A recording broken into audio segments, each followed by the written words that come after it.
When you think of the Halo franchise, what comes to your mind first? The story? The characters? The unique multiplayer maps? Weapons? Armor? All of these things are staples in the franchise, but there's one part of Halo that always comes back that you might not think about.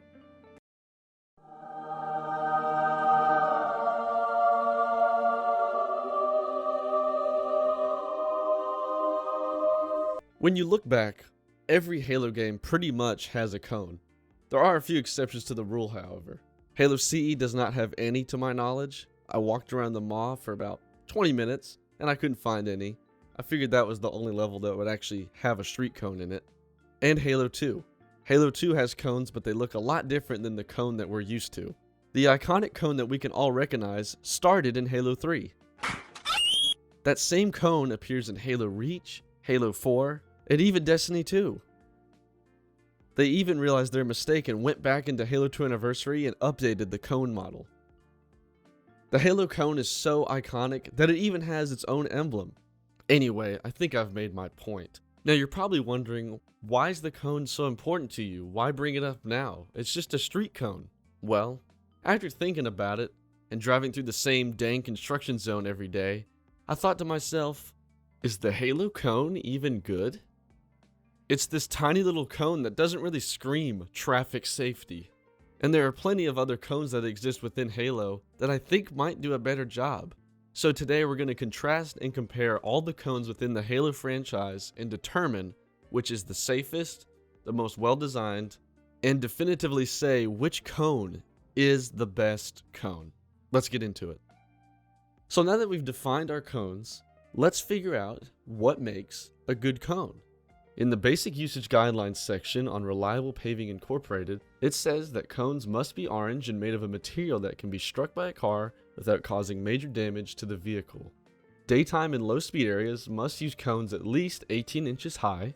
High speed areas must use cones at least 28 inches high. And for nighttime use, cones must have reflectors. Cones 26 to 38 inches high must have two bands of white reflectors that measure 6 and 4 inches wide.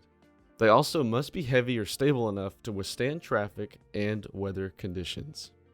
So a few of these things on the list already check out. First thing, they're all orange, so we got that covered. Second thing, they're heavy enough that if struck by a vehicle, it won't cause any major damage to the vehicle. And the third thing, they're heavy and stable enough to withstand weather conditions and traffic.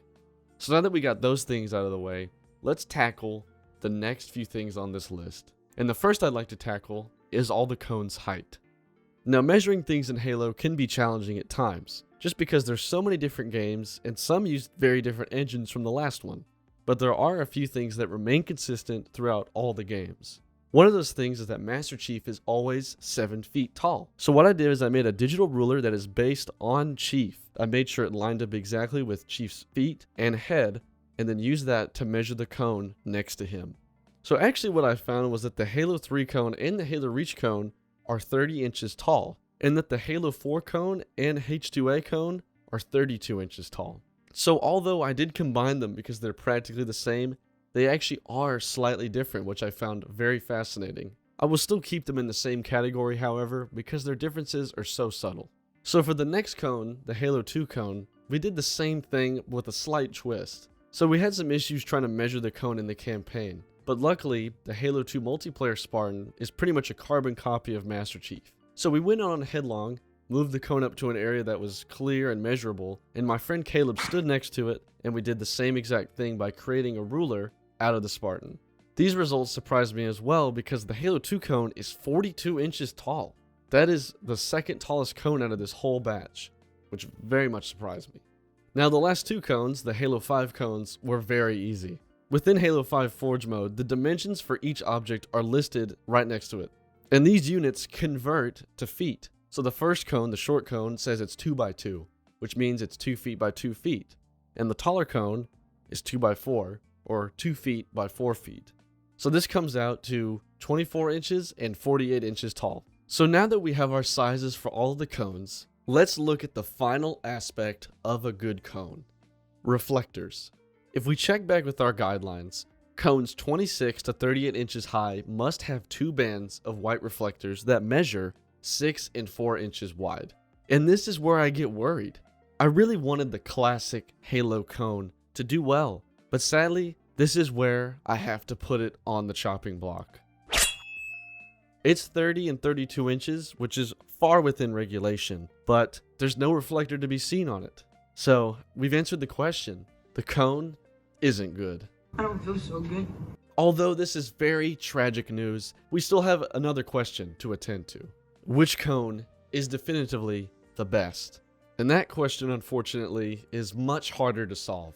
The Halo 2 cone, for example, doesn't have reflectors that are in a band shape, and they aren't 4 to 6 inches wide. But I don't know whether to count it or not, because it's actually taller than 26 and 38 inches, coming out at 42 inches. So I don't know whether it's exempt from the rule, or if the rules still apply.